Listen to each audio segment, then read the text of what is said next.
God was a spiritual butler to me. A young filmmaker sets out to save abandoned babies. I thought I was a Christian because I didn't smoke cigarettes, and I watched Fox News with my mom. And gets rescued himself in the process. The Dropbox is the place we all belong. Plus, keys to unlocking the winner within you. The Orlando Magic's Pat Williams reveals them all in his 100th book, Extreme Winning, on today's 700 Club.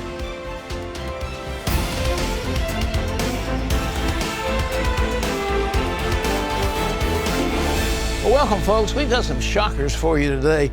You know, you see these guys that take these dogs from the pound. They call them rescue dogs.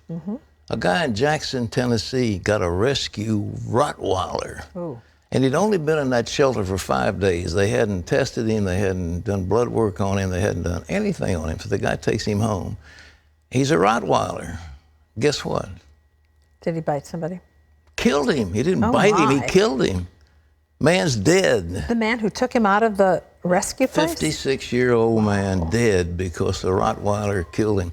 I would recommend, folks, that I know all these stories about pit bulls and parolees and what nice little dogs they are and all this, but you get one that's been trained to fight, and those rascals, they've got I think about 1,700 pounds of torque on their jaws, and it's really terrible. You know, the other thing, I'm looking at some of these news things, and guess what the headline was? Charlie Sheen has AIDS. Yeah. Did you see that? I did. Big headlines, more important than Paris or anything. Yeah.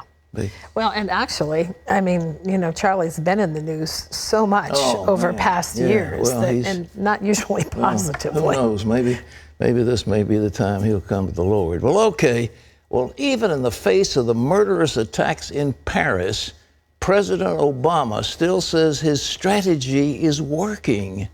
Which planet does he live on? And guess what? He called those brutal slaughters in Paris a, quote, setback. It wasn't a setback. It was the beginning of a war, or a continuation of it. And while the president of France says it's an act of war, our president says it's a, quote, setback. Well, the man who was President Obama's head of the Defense Intelligence Agency has a warning. The White House is underestimating the deadly ambitions of Islamic terrorists, and he says the president's policy has failed. George Thomas has the story. Retired General Michael Flynn has seen the face of radical Islam up close. I will tell you, strategically, they are very savvy, they're very cunning, and they have the willingness to win. General Flynn was President Obama's top man at the Defense Intelligence Agency. Before that, the general served as Director of Intelligence for the Joint Special Operations Command, a shadowy arm of the government that tracks and eliminates terrorists around the world. The same unit, by the way, was responsible for the Commander raid that killed Osama bin Laden. For the better half of a decade, Flynn has interrogated hundreds of Taliban, Al-Qaeda, and other terrorists. The strategic leaders, they're not 25-year-old kids. These are like people that are, I would say, between the age of like 45 and 55, who are engineers, doctors, very intelligent. They should have better things to do, but they have this ingrained belief, and they mean to not only establish the caliphate, but dominate the world. He says the Paris attacks serve as a reminder that the threat is unlikely to fade, and the sooner we understand that, the better. So we have to get real, and this war that we are in, whether we like it or not, whether we accept the fact that we're in it or not, it is here in front of us. On Monday, President Obama called the terror attacks in Paris a setback in the fight against ISIS, but is unwilling to send troops to Syria. It is not just my view, but the view of my closest military and civilian advisors, that would be a mistake. Flynn sees the real mistake as a White House that continues to underestimate the enemy and their religious ambitions. The general says Obama cannot win this war if he can't even name the enemy. They see themselves as a component of Islam. This is a political ideology based on a religion. And we lost World War II to the Nazis. We'd be praying at the altar of Nazism today. Flynn believes it's time the president and the world wake up, because what happened in Paris is the new norm, and we will see more of it. this administration and the people that are around the president are poorly advising him on the kinds of things that we are facing, the type of enemy that we are facing. In August 2014, Flynn was forced out of his job at the Defense Intelligence Agency for, among other things, his position that the Islamic terrorist threat was growing around the world and not receding like the administration wanted the public to believe. And sadly, when the president says something, everybody else that's in our government has to sort of toe the line. Otherwise, you've got to leave the government, because if you can't toe the line, you're out. And you're looking at a guy that's out. A registered Democrat, Flynn worries the Paris attacks are only fueling ISIS's recruiting and funding operations. In under 3 weeks, General, ISIS has managed to blow up a Russian airliner, send suicide bombers into Lebanon, Baghdad, and now Paris. What does that tell you about their ambitions outside of Syria and Iraq? Yeah, their ambitions are high. They believe they are winning. They are recruiting every time they do these operations. 4 years ago, the Islamic State did not exist. Now it controls vast swaths of Syria and Iraq, and 35 terror groups around the world have pledged allegiance to its leader, Abu Bakr al-Baghdadi. Flynn says we owe it to future generations to put a stop to this evil. We've got to quit kidding ourselves, and the President of the United States needs to recognize that the absolutely failed policy that has been implemented by this administration to do anything about this is not actually, it's not achieving the mission. George Thomas, CBN News. Man, that's from a man who knows. That gentleman, General Flynn, knows what he's talking about, defense intelligence. That's what his business was, to find out what the enemy thinks. And he got fired because he was telling the truth. It's shocking. I'm glad Senator Feinstein was on the air the other day saying ISIS is not contained, but that's what the president said, it's contained. And this thing in Paris was a minor, so was not a minor, but a setback. The whole thing is just bizarre. You ask yourself, on what planet, as I said, he's living on, and it's really very dangerous. But they're telling the truth, and the word is getting out, whether the president likes it or not, because we've got to be aware of who the enemy is. But they talk about airstrikes. We're flying about 15 sorties a day, that's all. And I understand that if they have ordnance on board that might harm any innocent civilian anywhere, then the planes have got to return to the base and offload their cargoes. So we're just picking away at it, and there's no way air power alone is going to take over. It's got to be on the ground, and we've got to recognize it's going to take some sacrifice. Well, you can see more of George's interview with General Flynn on CBN News. Well, there's something else, ladies and gentlemen, that I want to tell you about we've got on this program. A few months ago, I saw and read of the grisly details of what's called female genital mutilation. And I remember reading in Hersey Alley's book, Infidel, about what happened to her, and it was pretty graphic. But it's not nearly as graphic as what's being done right here in America to innocent girls. And it's time that we know what the story is. So this is something that's coming up on this program. I warn you, it may be a little shocking, but you need to know what's happening so we can put a stop to it. Well, France is launching more airstrikes against the terrorists of ISIS in Syria, and they're ruthlessly hunting down possible terrorists at home. John Jessup has that story from our CBN News Bureau. Here's John. That's right, Pat. French authorities are showing just how serious they are in the war against terror, with wiretaps, searches without warrants, and much more. But will it be enough to stop radicalized jihadis from striking again? Gary Lane has this report from Paris. Addressing a joint session of Parliament, French President Hollande said his country is at war.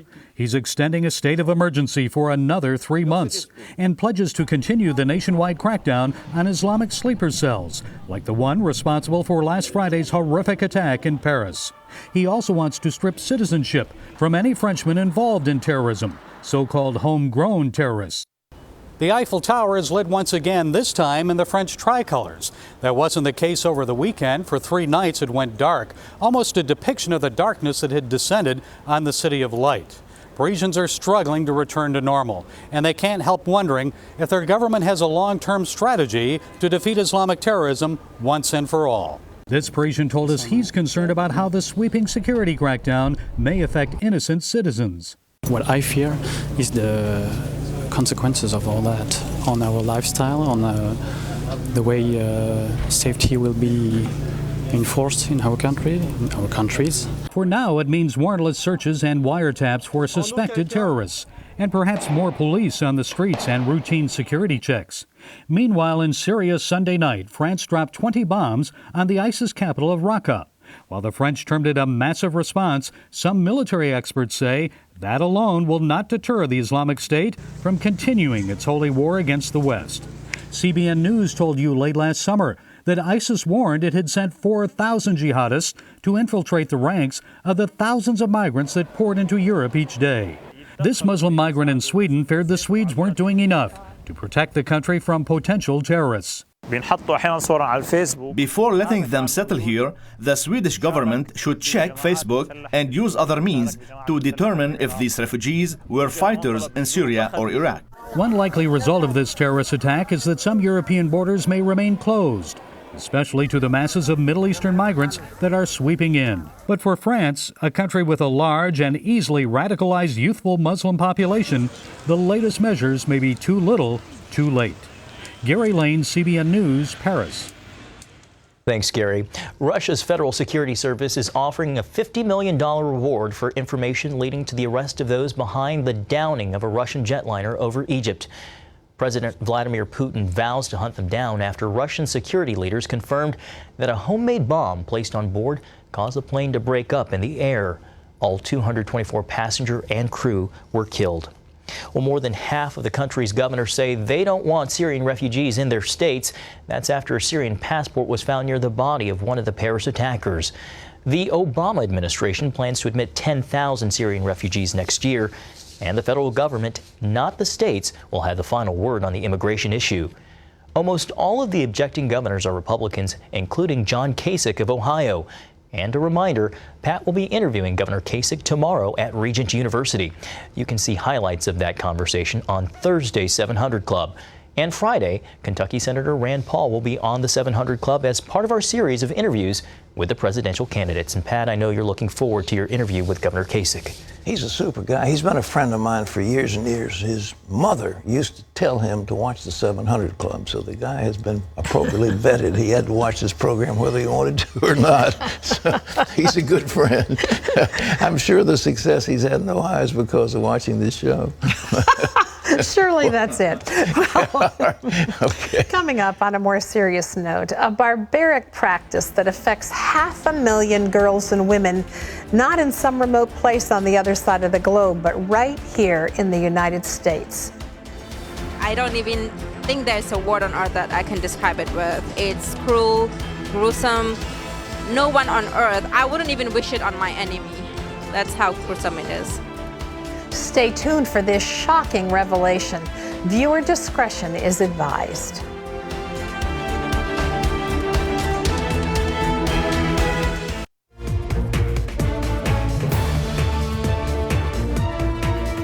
Have you heard the phrase, there ought to be a law? Well, there ought to be a law that forbids fathers or husbands from subjecting young girls to what is called genital mutilation. It's really much more horrible than you can imagine, and it should be absolutely prohibited in every state in the United States and nationally. It is a horrible practice that has been brought to our shores by immigrants from some African countries and some Muslim countries. But most of the current talk about immigration involves fear of terrorism.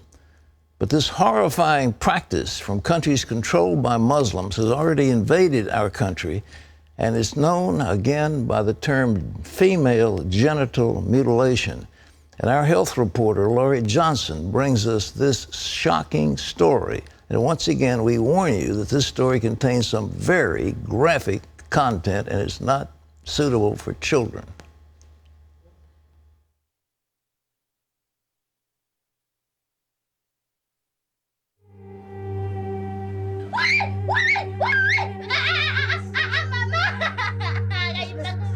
More than 5.5 million girls are subjected to female genital mutilation each year. For centuries, women have been performing it on family members, anywhere from infancy to puberty, in mostly Africa and the Middle East. My legs were spread and I just thought, this is not right. And then I just felt this pain. I remember just screaming. And I think even if the victim survives, she suffers a lifetime of physical and emotional trauma. Female genital mutilation is when a razor like this or scissors are used to cut off the external genitalia without anesthesia. Often the area is then sewn shut until marriage. Referred to as female circumcision, a more accurate term is female castration, because the victim loses her ability to become sexually aroused. As a result, she's not tempted to engage in premarital or extramarital intercourse. Although not dictated by the Quran, it's mostly practiced in 29 Muslim-controlled countries like Somalia, Yemen, Ethiopia, and Egypt. Circumcision is the reason why Muslim women are virtuous, unlike Western women who run after their sexual appetite in any place with any man. Ayan Hirsi Ali underwent genital mutilation when she was just 5. On the 700 Club, she said it will only stop when Islam is radically reformed. Not a day goes by without people who are Muslim using their faith, using the guidance of the Prophet Muhammad and what they read in the Quran to engage in violence and in oppression and to justify that in the name of religion. The procedure leaves only tiny openings for urination and menstruation, often causing constant pain, recurring infections, and infertility. Intercourse is excruciating, childbirth life-threatening. Currently, an estimated 140 million victims worldwide, including places you wouldn't expect. An astounding 500,000 girls and women in the United States have either undergone female genital mutilation or are at risk of having it done to them. Many live here in New York City and other places with immigrant populations from countries where cutting, as it's called, is commonly practiced. Legal immigrants settling in Los Angeles, Seattle, Minneapolis, Columbus, and Washington, D.C., where survivors marched to raise awareness. How did it happen? Oh, I was 11 years old, and we were told that women, and my sister and I, she was 13 at the time, we were told that we're going somewhere to be made into women. The experience of FGM, it's, oh my, I don't even think there's a word on earth that I can describe it with. It's cruel, gruesome. No one on earth, I wouldn't even wish it on my enemy. That's how gruesome it is. Congress passed legislation making it illegal to perform female genital mutilation in the United States and making it a crime to take girls out of the country to do it, a practice known as vacation cutting. 24 states have also outlawed both practices. Shelby Quast leads Equality Now, an organization dedicated to ending FGM in a generation. Counselors, teachers, the medical community, police, whoever really are frontline professionals that might engage with girls who are at risk, that they have a responsibility to report this as a form of violence against children. Mm-hmm. Why is this practice performed? There's many reasons for it, but many of those are based in patriarchy, based in controlling women, based in controlling their sexuality. A lot of it's for myths, mythical reasons. There's myths that her body parts might grow to represent a man's if they're not cut off. Discussing the practice is generally taboo, although courageous victims speaking out could become powerful agents of change. So I just hope that other women who have gone through female genital mutilation speak up. Nothing's going to happen to you. Even though I've been told that when I go home, I'll be stoned to death, I'm still not afraid to talk. They say voicing what was done to them is therapeutic. I had scary nightmares like of people chasing me and then kidnapping me to do something to me. But once I started talking about it, I was one of these people that will crawl up in their own little corner and then not talk to anyone. But look at me today. I'm brave enough to stand here and then talk to the whole world. Several Muslim women break their silence in the groundbreaking documentary Honor Diaries. We are seeing more cases of female genital mutilation in the US, in Canada, and in UK. So it has been imported into the West as a cultural practice. Paula Queskin hopes the film will open eyes. I do believe that it's an element of the honor system, and I think if we can break down the honor system, we will break away issues like FGM and child marriage and forced marriage and honor killings, because these things are all linked together. Victims of FGM should know there are treatments to repair some of the damage to their bodies. Gynecological surgeon Marcy Bowers is one of the few physicians currently performing them. Surgical treatment, defibrillation or removing the scar tissue in the middle is important, especially where it comes to pain and where it comes to blocking outflow and allowing childbirth. But also the newly minted surgical procedures that are proven to work are to restore sexual function. While these treatments will improve a woman's quality of life, the hope is one day they won't be necessary here and around the world. Lori Johnson, CBN News. Thanks, Lori. I just want you get the picture, ladies and gentlemen. They take a girl and hold her down, do not give her any anesthesia, take what amounts to a rusty razor and slice off what is known as the clitoris, and then they cut portions of her vagina that might have some sensitivity, and they mutilate that little child and don't give her any anesthetic. She's in agony, and then they sew it up. I mean, the whole thing is just brutal. I mean, this is one of the emblems of Islam. And when somebody like Dr. Carson says, I don't think we ought to have a president who's a firm believer in Islam, well, none of us do, because if they embrace these practices, but women are objects, and the idea is you're going to fix a child so that she won't think ever of having any pleasure from sexual activity with anybody, and therefore she can have babies, but only after great pain and struggle. I mean, it's ghastly, and Laurie pointed out the laws have been passed, but they're not being enforced. So you've seen it here, ladies and gentlemen, and I think we shouldn't be talking about it so much as doing something about it, but we ought to have absolutely enforce those laws that are on the books to prohibit anybody from doing this sort of thing to a child, a relative, a daughter, or whoever. You know, this is another example also of people coming to the United States, yes, enjoying our programs, enjoying our freedom, and bringing the stuff that we don't want from the cultures they left. If you come to America, become American. Well, I mean, that should be the policy. This is totally barbaric. I mean, but it's just the attitude toward women. A man can beat his wife. A man can divorce his wife. Wives had no privileges. Their testimony in court is only half of a man's. And if a girl is raped, they've got to have 3 or 4 people saying that she cried out, otherwise they'll beat her for being promiscuous. I mean, the whole thing is outrageous, but that's part of the heritage. Why don't we wake up in this country to realize what a monstrous evil this thing is, and its tentacles just spread into every phase of life to those who are its adherents. Terry. Well, up next, a young filmmaker travels to South Korea to help save babies abandoned in a drop box. But he winds up being rescued himself. His compelling story is coming up.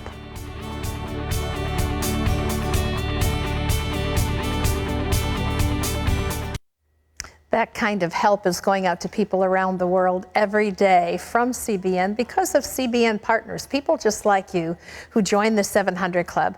But you know, this is Thanksgiving. It's the time of year where we prepare wonderful, bountiful meals for our families. We thank God for his blessings to us. But he always has encouraged us to take the blessing he's given us and then to turn around and share it with someone who might not have the same blessing. We want to encourage you to do the same thing this time of year. Give a special gift gift to help people in need, even as you thank God for the many blessings in your own life. If you're a 700 Club partner, watch for this envelope. You're going to receive it in the mail, and inside is a beautiful scripture card that you can put on your tabletop, your holiday tabletop. It has the scripture from Psalms. Enter his gates with thanksgiving and his courts with praise. We're also including in it a beautiful holiday pumpkin recipe card for you to add to your recipe collection. You can send your gift for others in the envelope that's provided inside. You send that to CBN Thanksgiving, CBN Center, Virginia Beach, Virginia, 23463. You can also call us at 1-800-759-0700 or log on to cbn.com. By the way, if you're not a partner, give us a call. We'll send you the recipe and the prayer card to enjoy this Thanksgiving season. We'd like to do that and to bless you. But I want to encourage you to bless someone else as you celebrate your own blessings this season. Pat? Well, Brian Ivy was a stereotypical Orange County teenager with a burning desire to make movies. So when the perfect story came along, Brian jumped at the chance, never dreaming it would totally change his life. So I've wanted to make movies since I was 9 years old. Every summer, I would wrangle together all the neighborhood kids to make movies. I thought I was on the ground floor of the meaning of life, living my dream, doing what I was made to do. So I started a cinema club in high school. I watched movies at lunch when my friends watched girls at soccer practice, and eventually applied to USC Film School to make that dream a reality. I think God was a spiritual butler to me. You know, I'd pray for things and they'd happen. I'd pray, God, can I go to film school? That would be so awesome. And he'd be like, and well, at least in my head, he was like, yeah, sure. You know, I exist to empower you anyway. You know, I exist for you right now to make your life great. And so my faith at the time was, I believed in myself and I believed God existed for me. So on June 20th, 2011, on the bottom of the front page of the LA Times, I read a newspaper article called South Korean Pastor Tends an Unwanted Flock. And it was all about this pastor in Korea who had built what looked to me like a mailbox for abandoned babies. I mean, immediately it's like, what? You know, that shouldn't exist. I read the article 5 or 6 times, just again and again and again, and thought, what is this? Who is this man? You know, where does all his courage come from? The thought that kind of rang out in my mind was, if I don't do anything about this, everyone's gonna forget. Because that's what we do with newspaper articles. We throw them away. And so I didn't want to let myself forget. I need to reach out to this pastor. And so I sent an email out to the LA Times, and they got right back to me with all his personal contact information. I sent an email to Pastor Lee. A month later, I got an email back, and it said this: Dear Brian, this is Pastor Lee. I don't know what it means to make a documentary film about my life, but you can come live with me if you want. And so I responded, see you soon, Pastor Lee. It got real very fast. That means I can come. That means I can make the movie. That means I can go to Sundance. That means I can be famous. That means that my life will have meaning and purpose. Yeah, I thought I was a Christian before I went because I was an American, because I wasn't a Muslim, because, you know, apple pie, the Bible, you know. I thought I was a Christian because I didn't smoke cigarettes and I watched Fox News with my mom, you know. People think they're Christians because it's decorative. It's a label. It's like, yeah, I'm a Christian, my parents are Christian, I went to youth group as a kid, or I go on Christmas and I go on Easter and stuff like that, and this is how I thought, you know. But Christianity isn't a social club, it's not a sign-up list. And I don't say that with disdain toward anybody, because most people don't know. It's like this whole deception is that we think we're Christians because we're not other things, and Christianity is just a label you put on your bumper sticker, you put on your life. Pastor Lee was different than other Christians I had met. He started talking to me about all this stuff I didn't even know pastors could talk about. He would be like, you know, yeah, so when I was in my 20s, yeah, I put my boss in the hospital for 3 weeks because I beat him up in a drunken rage. I'd be like, whoa. You know, he was like a walking, talking Coen Brothers movie. You know, he did bare knuckle boxing, right? And he was a drunkard. He aborted children with disabilities because he didn't want to have anything to do with him. Like, this guy was real. Because real people get birthed out of pain. This is what we all look for. But the reality was, Pastor Lee was a man who wasn't afraid to be known. And I was. Because there were people in my life who knew me the best, and they still had no idea what I was doing behind closed doors. They had no idea what I was feeling at night. And yet this man seemed to be able to say everything about himself, everything he struggled with, all the things he used to do, all the people he had hurt, but was free. And I wanted that. But when this pastor told me with love in his voice, he said, Jesus Christ became you on the cross so that you could become him. I was like, whoa. So you're saying Jesus became my story. He became me throughout my life so that I could live a new life. I saw Jesus Christ take my place in my story, addicted to pornography for 6 years, in really abusive relationships with girls, enraged at my parents, screaming at people on set in my life, including my little brother. And I started crying. And all I could say is, I'm sorry, I'm sorry, I'm sorry, I'm sorry, I'm sorry. And that was probably the best prayer I ever prayed. My greatest mistake in life was thinking I was too good to need God's forgiveness. But what I realized that day, hearing about the cross, that Jesus Christ became me, was that Jesus had to die because sin is serious. But what I also had in that moment was I was finally known all the way through for all my junk, and God still wanted me. I never imagined what would actually happen when I would fly to South Korea, because I was going there to film a movie about saving Korean babies off the street, and I had no idea God was going to save me. So I come back from Korea, right? I have this experience, and I finally understand the cross, and I get broken, and then I get a new life. So what I do is I pick up the phone and I call the guy who funded the first project, and I say, hey, so I was wrong. This movie isn't about Korea, it's about God. Can I go back? So I call him and he sends me more money, and we actually flew back to South Korea almost a year later to make a totally different movie. And this time it was going to be about God's love and how he rescues broken and lost people, and then they in turn rescue broken and lost people. You don't just get saved and then it's like, great, it's easy, now we're walking on the yellow brick road of Christianity. My life hasn't gotten easier, it's actually gotten harder. My heart's just different, right? So I respond to things differently. The way I keep balanced is I constantly have to come back to the truth that I'm not a filmmaker. I am a son. And I keep centered by not having an orphan spirit. What I love about movies is they give us back some of what we've lost. At the beginning, right? God made everything and it was good, and then we sinned. We lost a lot of stuff. We lost our relationship with him most of all, and we lost a lot of things that were good. And everything in creation got fractured. But what film can do is it can say, hey, here's a happy ending. Sin brought suffering into the world, but God's suffering is bringing it out. And that's what the movie is today. It's a living proof of a loving God. The Dropbox is the place we all belong.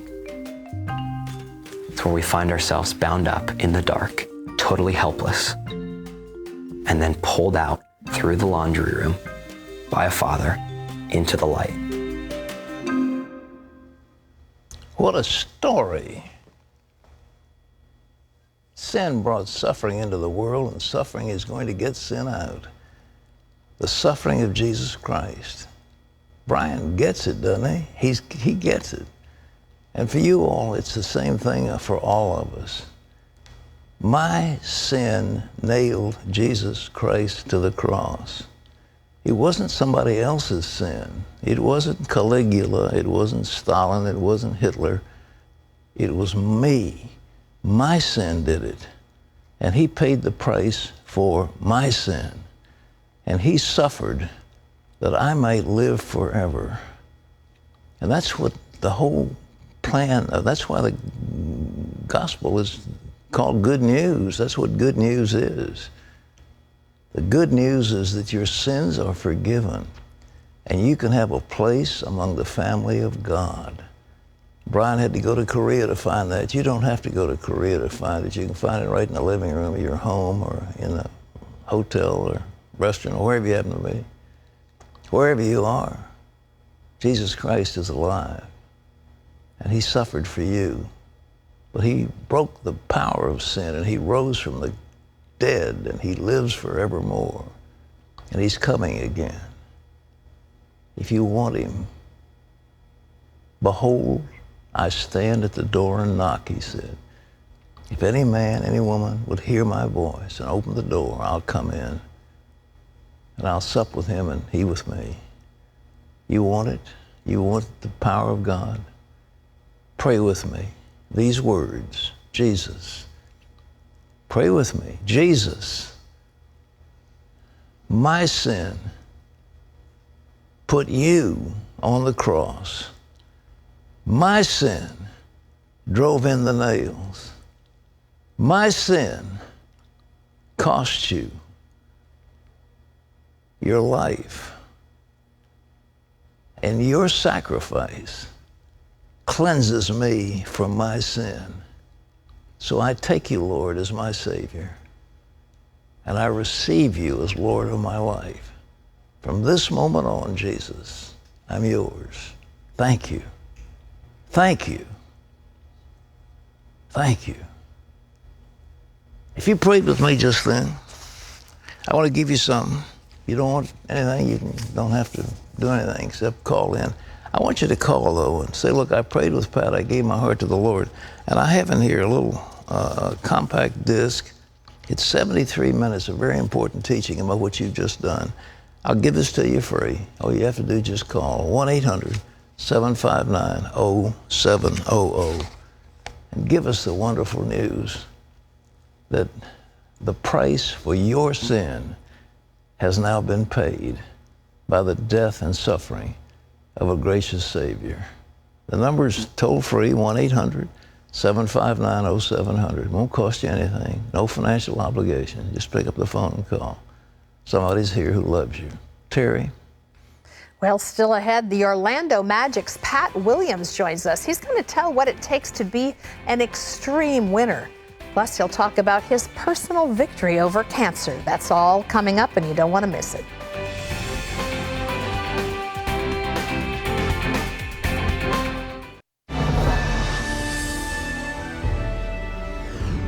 And welcome back to the 700 Club. Police have released photos of a suspect in the deadly shooting of the pregnant wife of an Indianapolis pastor. The grainy surveillance photos don't show the suspect's face. The images were captured from a surveillance video at home. Police say Amanda Blackburn was shot and killed during a robbery at her home. More than 2,000 people attended a memorial Sunday for Blackburn. Her unborn baby also died in that shooting. She is survived by her husband, Davey, and their 15-month-old son.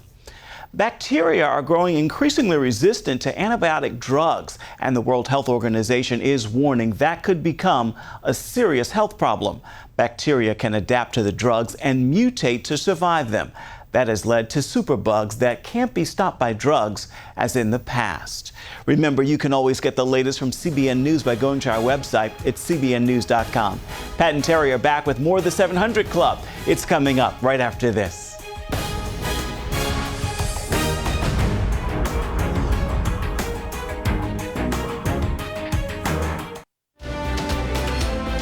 To listen to our top songs of the week, go to CBN Radio at cbn.com.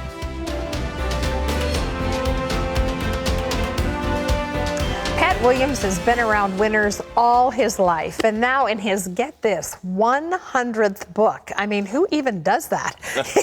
He breaks down what it takes to be an extreme winner. Just watch.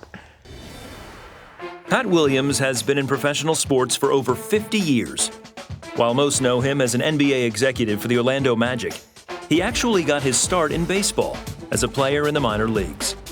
But at 24, he moved into the front office, which ultimately led to a career as a general manager in the NBA, spanning over 4 decades. Drawing from his experience in professional sports and as a motivational speaker, Pat has spent a lifetime studying what it takes to be a winner. In his latest book, Extreme Winning, Pat shares his mindset for success and what qualities we can add to our own lives to win. Please welcome back to the 700 Club, Pat Williams. Always a treat to have you here. Oh, Terry, it's wonderful to see you. I always love to come back. We have some history. Yeah, we go way back. Good friends. Good friends. We do. Extreme Winning, your 100th book. That's a feat in and of itself. But so many of the people who've read this book, I always enjoy reading people's comments on the front of a book, have said that this one is just something extra special. Define for us what your take on an extreme winner is. How would you define that? Well, Terry, here's what I've learned from these many years in sports. These men and women that we admire so much and enjoy so much are not normal. That's what I've discovered. Their whole life is built around winning. Yeah. and it's to an extreme level. And then came this 40, 50 years of study about what are the qualities that these extreme winners have. And I came to the conclusion that they have 12 qualities. Every one of them has these 12 qualities, and each of these qualities are to the extreme level as well. And so I wanted to share that and challenge people that they can be driving in the same direction. Yeah. I'm not sure that these extreme winners were born that way, but somewhere it all began to hit. And I hope I can inspire people to want to live that way. Well, I think the book is so important because you say one of the first things that you have to be an extreme winner is to have a dream, an extreme dream. And I think a lot of people have extreme dreams when they're children, but they get beaten out of them somewhere along the way. And your book really shares how did the people who we would see as extremely winning or successful hang on through the end. Talk about the importance of having an extreme dream, because yours started at age 7, right? Yeah, I was 7, Terry. My dad took me to my first Major League Baseball game in Philadelphia, 1947. And I was captured by the sights and the sound and the smell of baseball. It is pretty fun. And the color. Everything was green. Green grass, green fences, green seats. And I woke up the next morning, and I think dreams, by the way, come at night. Yeah. I think they come at night, and I woke up the next morning. I knew exactly what I wanted to do with my life. I wanted to be a ball player, and from that point on, even though my playing days are long over, the dream transitioned into the front office. So I've been living this dream. However, it's wonderful to have dreams, but you've got to put them into action. Yeah. Got to put shoe leather to your dreams. Old Vance Havner, the old preacher, said you got to stop staring up the steps and start stepping up the stairs. So you've got to put that dream into action and then fight. Because there's going to be risk, there's going to be fear, there's going to be change, and you got to fight through those 3 deadly killers of dreams. But I encourage people to dream, and particularly young people. Dream big, dream often, dream in Technicolor. Dreams are important. And as you said, persevere, because no dream that's worth its fulfillment comes easily. Terry, I did a whole chapter somewhere down the line, I think maybe at the 8th chapter, maybe chapter 9, I talk about perseverance. Hanging in there. And every great person, every person of accomplishment, those that we admire so much, they all should have quit about 20 times. They had so many setbacks, so many things going against them, but they persevered. Walt Disney called it stick-to-it-ivity.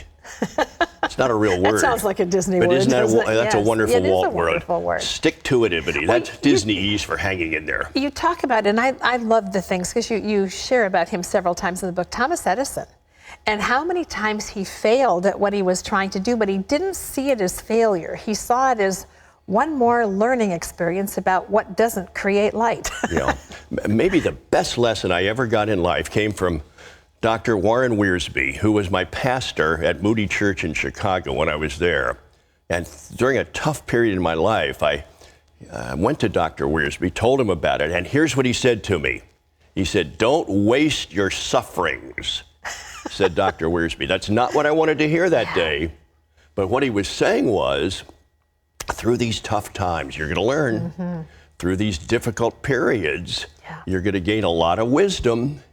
So be in a position that you're constantly learning through the tough times, because on the other side, Terry, you'll be better, you'll be stronger, you'll be more capable. That's so evident of you whenever I read any of your books, but never more than in Extreme Winning, that you are a person who wants to know what has worked for other people, what makes them tick, how they think. Do you carry a little pad of paper and a pencil around with you? I'm reading these quotes from conversations you've had, and I'm thinking, how does he remember that stuff? Well, Terry, the best advice I got was from a book editor way back. Her name was Janet Toma. Never will forget Janet. I am a good friend of Janet's. Are you really? She was with Thomas Nelson at the time. Loved Janet Toma. Here's what she said to me years ago. She said, save your stories. She said, write them down. Don't trust your memory. And she said, file them. And then when it's time to write a book, you'll have your stories. And she said, books are dependent on stories. Mm-hmm. People love stories, and so I love to collect stories and then share them where it fits into a you book. run the ribbon through them of the subject matter. There you go. I want to take just a quick moment, because we're almost out of time here, for you to share where you're at physically. I know you've been diagnosed with a cancer that there is no known cure for, but there is remission for it. Tell us where you're at. Well, I was diagnosed 5 years ago, Terry, with multiple myeloma. I'd never heard of it. It's one of the blood cancers. Mm-hmm. But at the 5-year mark, the doctors are telling me that they don't see any signs of it. Praise God. I wrote a book last year called The Mission is Remission, and to encourage people with any form of cancer. Yeah. And so here's what I've learned, Terry. Don't neglect your yearly physical. Yeah. Boy, that's important. Because if there is something that's not right, they can find it. Catch it early. And the earlier, the better. And secondly, stay close to the Lord. Mm-hmm. He is still in the healing business. Yes. Our Father, which art in heaven, hallowed and healing Be His name. is thy Yes, name. So stay close to the Lord. Yeah. He knows what it's all about. Well, Pat, thank you also for your sincerity and openness about things, and for encouraging the rest of us to keep on keeping on and to do it with gusto and passion. I want to mention Pat's book again is called Extreme Winning, 12 Keys to Unlocking the Winner Within You. We've only had time to talk about a few of them, so get a hold of the book. You're going to want your own copy. It's available nationwide. Blessings to you. Great Terry, to have you with us. great to see you. Friend. Thank you. Well, still ahead, we're going to bring it on, starting with this question from Robbie, who says, with so many tragic events that happen almost every day, are we just in the midst of bad times, or is God truly trying to show us the error of our ways so as God's people we can make changes? Pat's answers coming up. Don't miss it.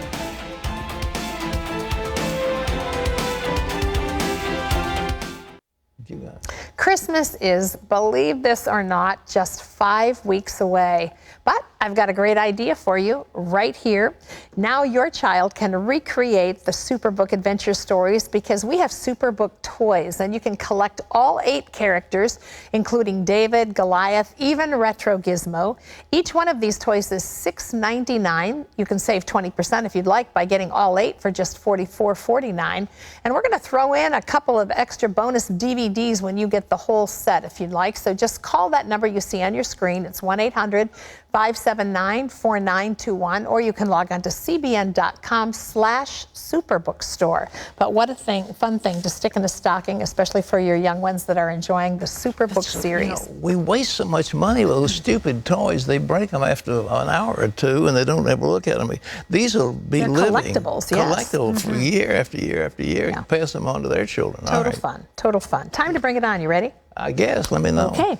Well, let me take with Robbie's question first. He says, hey, Pat, I'm 19 and still learning about the world we live in nowadays.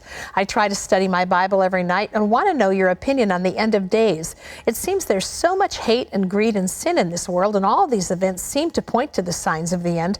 With so many tragic events that happen almost every day, are we just in the midst of bad times, or is God truly trying to show us the error of our ways so as God's people we can make changes? Yeah, you're a very perceptive 19-year-old. You know, I really believe that the key to prophecy is Israel. It's not New York, it's not Bonn, it's not Paris, it's Israel. And I think that what we're seeing in Israel, the regathering of the Jews to Israel, Israel being beleaguered by almost all the nations of the earth, with the 1 or 2 exceptions, the nations of the earth are against Israel. What looks like an Antichrist figure arising in the Middle East in Islam. These things are happening, and I do think that we're coming into the last days. How long it'll be, no man knows the day or the hour. And so we don't predict. Anybody that does is a false prophet. But nevertheless, it does look like certain things are happening in our world that point to the end of the age. Okay, this is Kathy, who says, I live in a home where no one goes to church and I don't drive. I have my church on the Sabbath with my Lord and pastors on TV.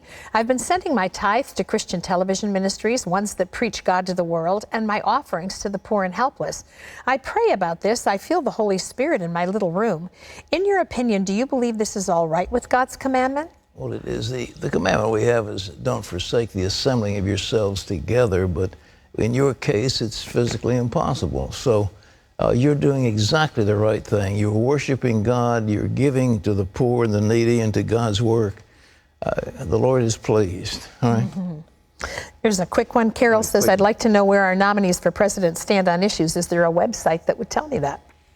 They've all got websites. Every one of them has got a website. And so we don't keep websites for all of them, but each candidate, you just look them up. They've all got their websites. Man, the time is up, folks. I wish we had longer to answer questions, but that's all the time we've got. So we leave you with today's Power Minute from Psalm 103. For as high as the heavens are above the earth, so great is his loving kindness toward those who fear him. As far as the east is from the west, so far has he removed our transgressions from us. For Terry and all of us, this is Pat Robertson. We'll see you tomorrow. Bye-bye.